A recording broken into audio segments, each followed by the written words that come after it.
Hi, this is Fran with Stampendous, and we're continuing our watercolor series with a little bit of a change here and there. So while we're not able to ship out the newest watercolor clear stamp sets as we were doing each month, we decided that we would do some bonus videos for you, and we would show you how to take your watercolor skills a step forward with some stamps that you may have already. And this one has been a real favorite here, the Long Neck Pals. And so we're going to do some watercolor painting with that and show you lots of fun ideas that build on what we've been doing in the watercolor series. So just to show you what we're working with, we've got my favorite watercolor brush, which is a nice round with a nice pointy tip. We might reference the color wheel where we're using the 6 watercolor essential set here from Daniel Smith. Wonderful colors, and we're showing how we make use of all of these colors in the palette that makes our color mixing very easy. And we're using one wonderful watercolor paper with the Canson, and this is a 140-pound cold press.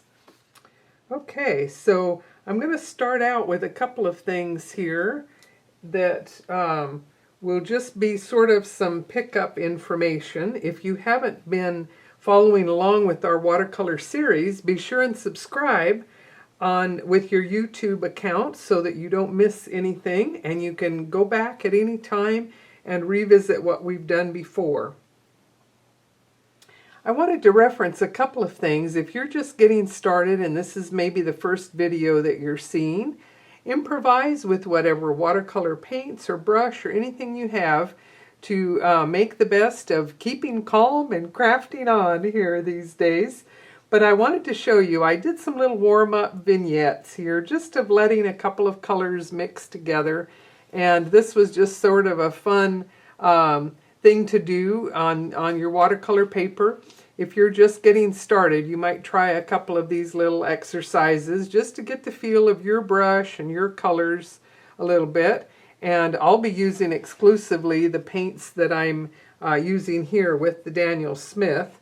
So let me show you one little thing here before we start painting.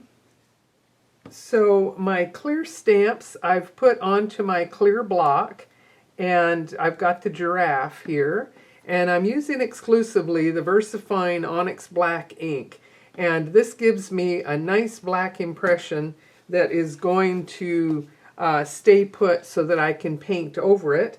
But in this case, I've done these quite some time ago, and they've certainly are dry now, and I just wanted to show you how fun and simple a card you could make with this simple approach.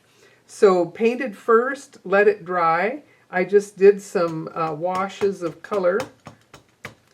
And now if I take my stamp, make sure it's inked completely, I can see through it to decide exactly where to place this. And I thought this would make a really fun little card to just stamp on top of that color. And that just gives me a real fun little character. And it's a great time to be sending cards to your friends when you can't visit, but you can make a card and send it on to them. And I have a fine tip pen, and in this case I'm just going to make sure that those beautiful giraffe eyes are just going to pop by going back over and darkening that just a little bit. And as simple as that, move this out of the way. If you want to do a torn edge, take hold of it right up close to the edge, and you should make sure that it's dry. But just to show you, if you didn't even have a fancy cutting system available, you can certainly just do this torn edge look of a vignette. And anyway, I'll keep tearing the rest of the way around. But just a little vignette like that mounted on a colorful background card would just be as simple as that. Would be a beautiful card to send to your friends or your grandma or grandpa. This set has some very fun little messages in it, as you can see here. And who knew how perfect these would be for a time when we're all having staycations of all different kinds. And so let's see here if we can have some fun painting these little guys. I stamped all of these ahead and they've had some time to dry, so now we can proceed with all of our painting. And these would make fun little bookmarks. Maybe we've got lots more time to read lately, so we'll start in here. And my palette is dry, but I'm going to carefully take my spritz bottle and revive all the colors. I just don't want to get my postcards wet. I can always reuse color in any part of the palette. And I'll mention that up here in the top area, as we've been talking about, I have the 3 warm colors out of the set, and those mixed together give me all the browns and different shades of browns I've done over here. And the cool rose, yellow, and the French ultramarine will give me the grays and blacks that I need up here. And all that little bit of color that was there before will revive and be plenty for my projects. The squirt bottle is helpful here just to create puddles in these other areas of my palette.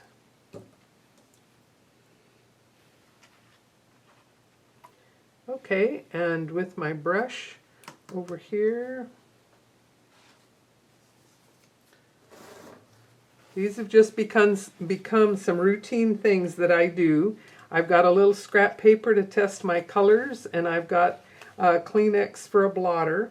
And this will let me ensure that I can see what's on my brush as I go to do my painting. So this, the colors are all in the palette in the way that's easiest to mix from left to right in rainbow sequence. And this color, this gamboge, is be a nice one here for the beak. So let's get a nice little bit of color there. Okay, now that's rather wet. I can see that it's just kind of puddly. So I'm going to blot my brush, lighten that a little bit, and get more paint and less water. There we go. That'll stay put a little bit better.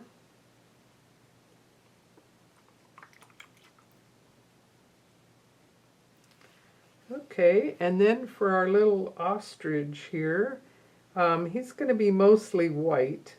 So I'm going to paint some blue sky behind him. And by doing that next, that will have time to dry. So I'm coming over here. This is my phthalo blue. And it's kind of a medium wettish color. And I'm just going to do some soft brush strokes with the light blue is forgiving. I'm kind of creating that idea of some little puffy clouds around the words. And since it's a small piece, I'm not getting it too wet. It may buckle a little bit in that it's been pre-cut. But that should work. Maybe I'll soften the shapes there around my little cloud for the words.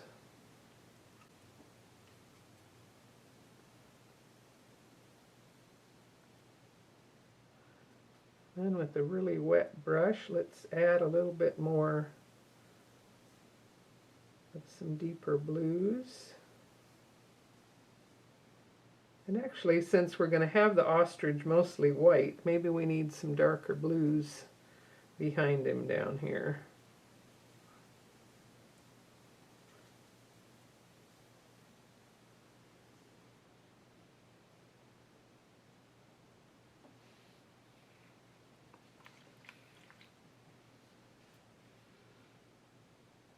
Because I didn't tape it, you can see how it's puddling a little bit up here at the top.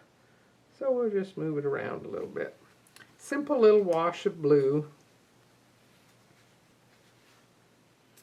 Okay, and then on this one, we've got all these flamingos.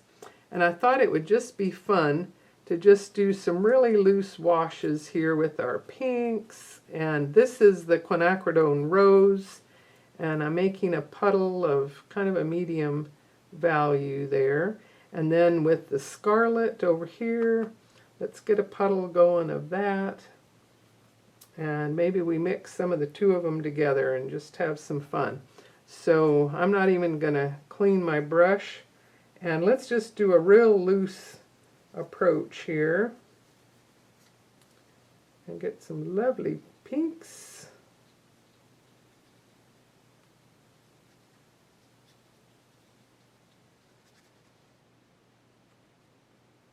The two together will be a little bit more peachy color. And we just want a really fun, playful little card here.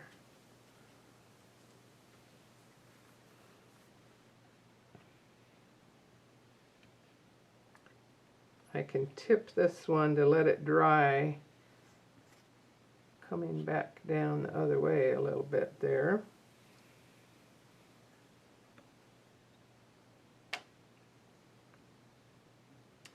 And then with this one, I think it would be really fun to do some splashing.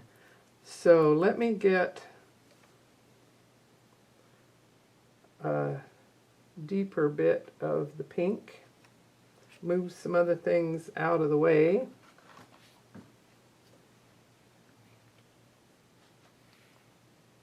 And because this is wet on wet, let's see what we get here.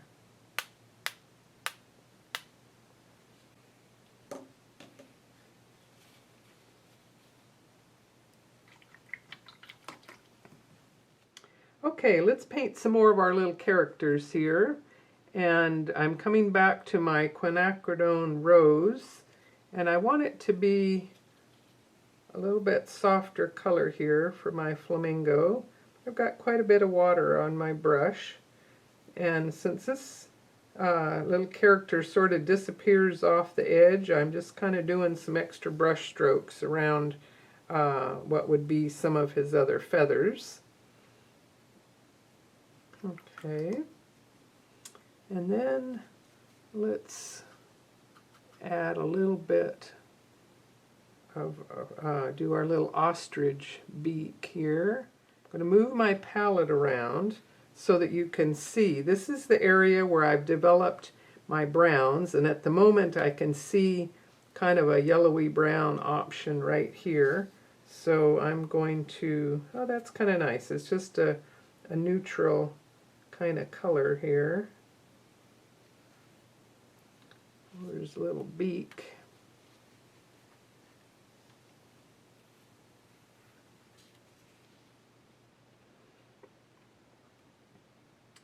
I'm just going to pick up some of this other color here that's a little bit of a tanny kind of color. And I'm just going to put some soft little bits. If I use the tip of my brush, I can kind of create some little bits of detail lines like that. Okay. If I want the little beak to be a little bit more yellow, I might lift a little bit of that brown and come back in with a little bit more of the gamboge and just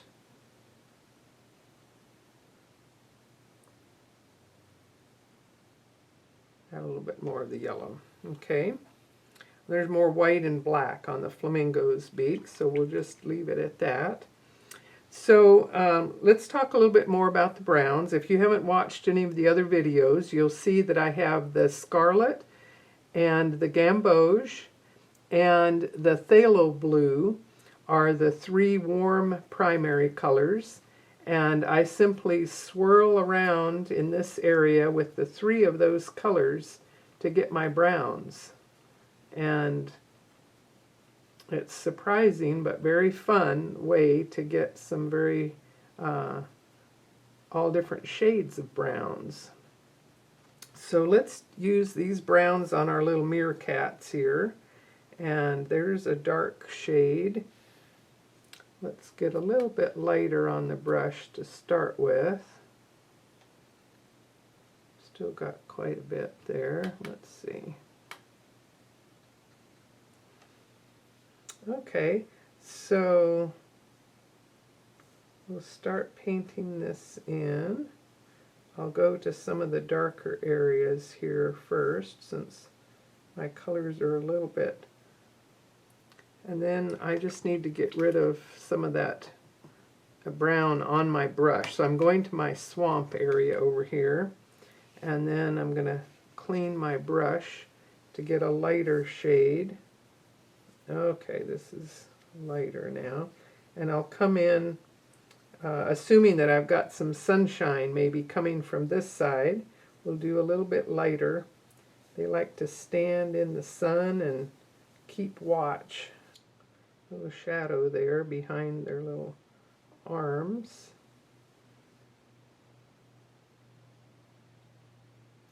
You can still kind of move some of the paint around while it's damp.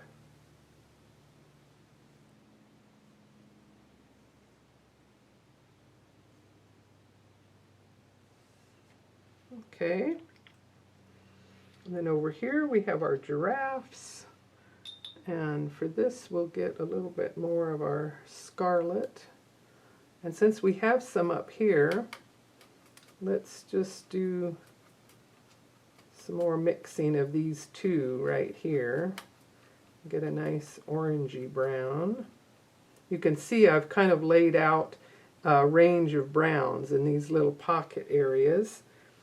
But just to show you, oh, that's nice. Maybe a little bit more scarlet, a little bit more of the gamboge. Okay, so this is pretty medium color, but let's start with that. And actually, let's add a little bit more of a puddle here. Okay, I think starting with a lighter wash is easier, and then we can add some darker color on the pattern of his fur.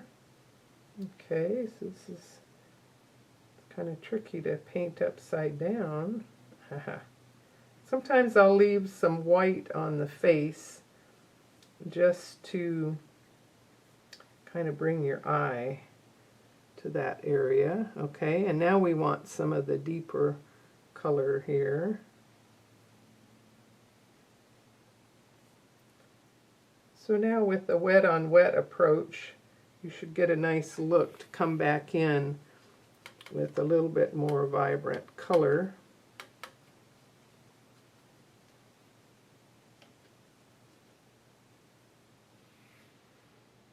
Okay, and then I'm just doing big broad strokes here to add some interest. Haha, that's fun. Just to get the different values is nice.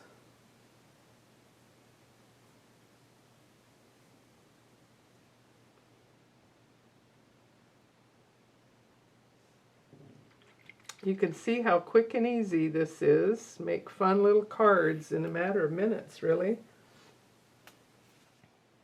So while we were splashing around, this one dried with some rather hard edge color. And a lot of that was because my pre-cut paper, being as small as this, bowed and the colors ran back and forth. So I think on these I want to show you another approach that will probably work more easily for you. So I'm going to come back in with a puddle of my blue here.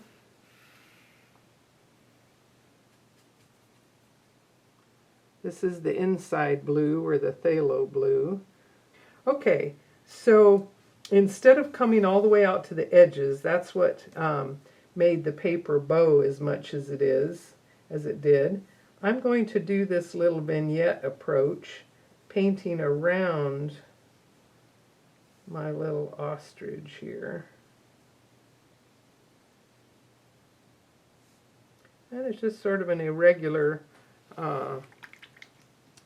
line and doing it as quick as that. I got some blue on my ostrich, so I'm using my brush to do the pickup technique, and with just a damp cleaner brush remove some of the paint. And then let's see if I can carefully add a little bit more blue in behind here, and this is still wet.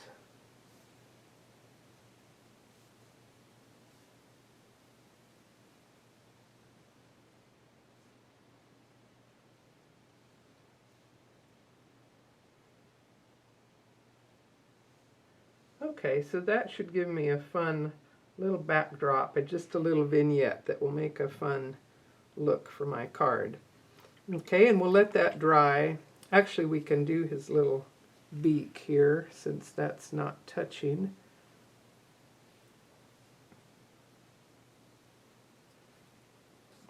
Now that's very orange. Tone that down a little bit with the yellow.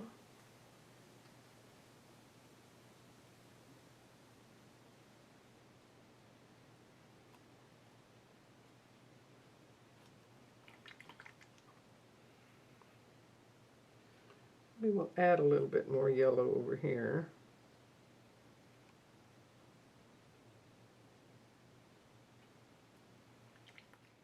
So I wanted to just reference real quick while these are drying a little bit more. You can see here, this is what I refer to as a minimal style, and I could just stop right here on these and that would be fun. We've done a little bit of a more natural style on the colors that we chose for the meerkats and the giraffes.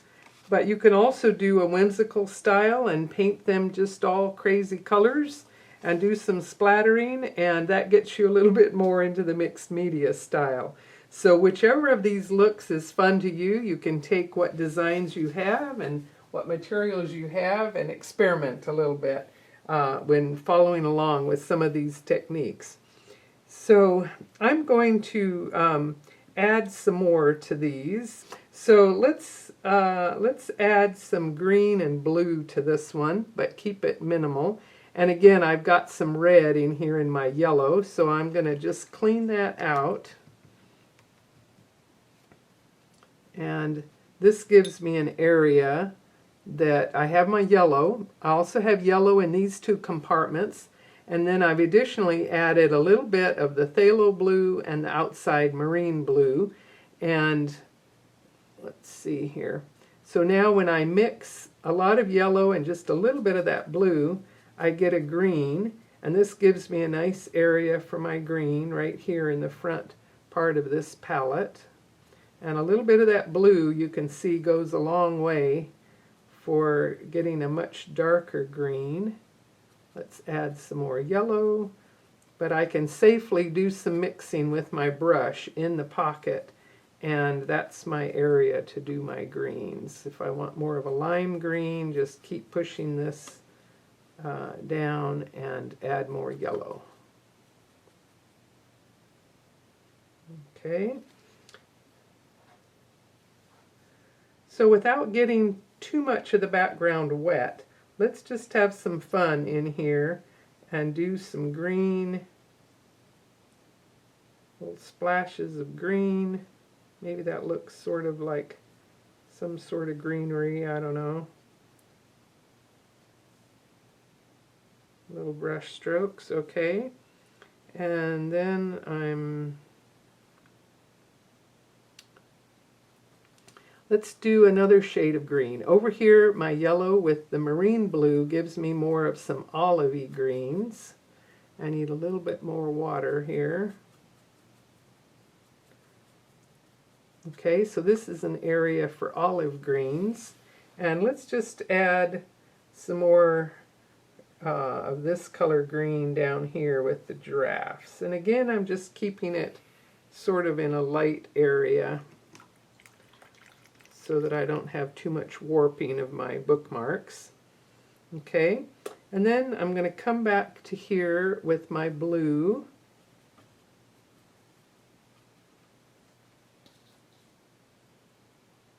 And that's pretty dark blue. Let's lighten it up.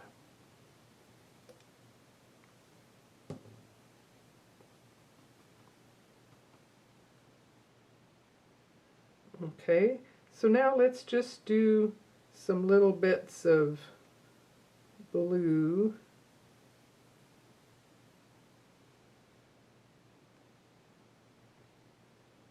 And we're just going to imply that the rest of that is puffy clouds. But just those little washes of color are kind of fun. Doesn't have to be anything in particular to the shape of it. Okay, so that's just fun. It adds some more color. And I'm going to move this over and let it dry. And let's add some more blue to this one.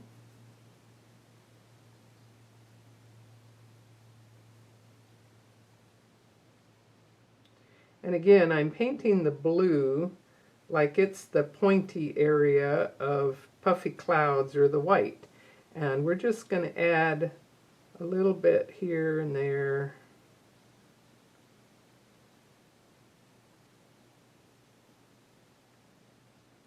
And think puffy clouds.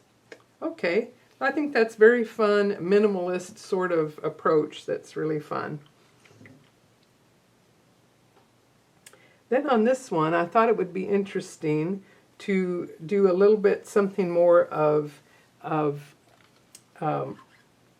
sepia tone on the whole thing. So let's try a little bit more of that just for fun. And come back in here to my browns. This was sort of a yellowy brown.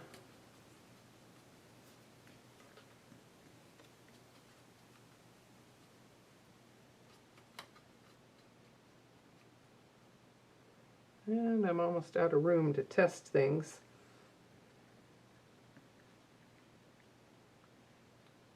Let's just do some more browns on this card and have some fun with kind of shapes or patterns here, just loose brush strokes.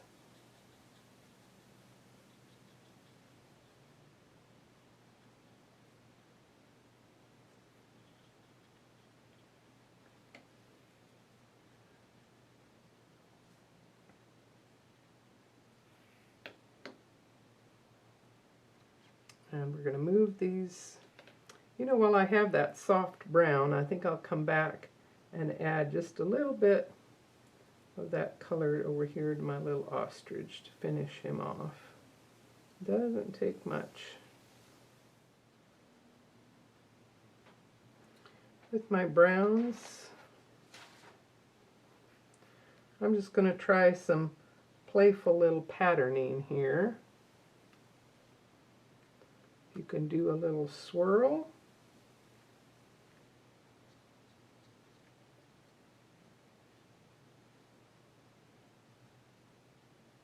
Just kind of tone on tone.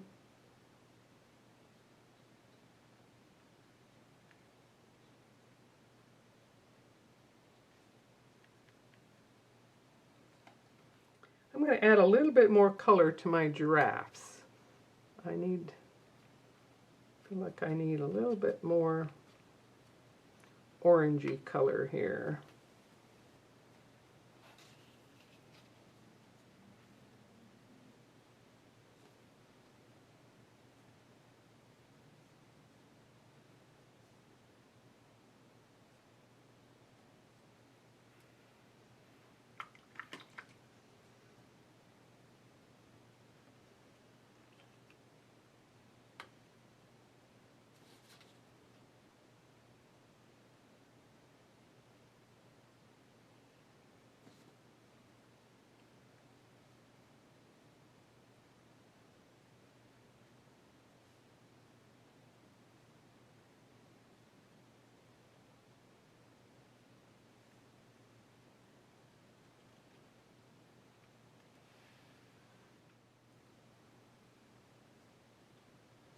And let's add a little punch of color here to our flamingo as well.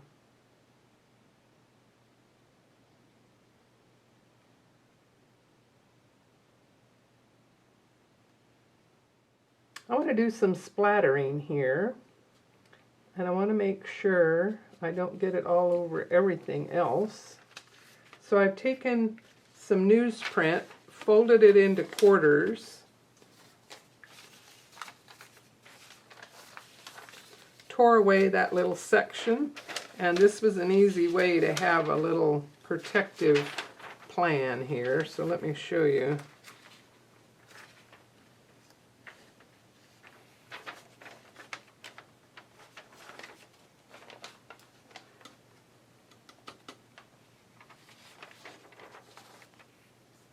I can test it here. Okay, that's giving me a nice dark. And I can even selectively just hit that area.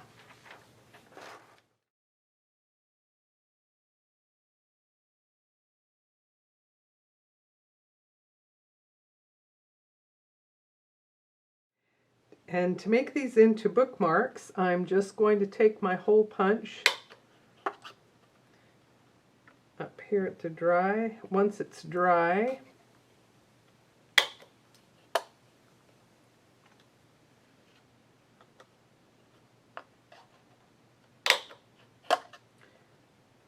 and some fun ribbons and tassels at the top will finish them off.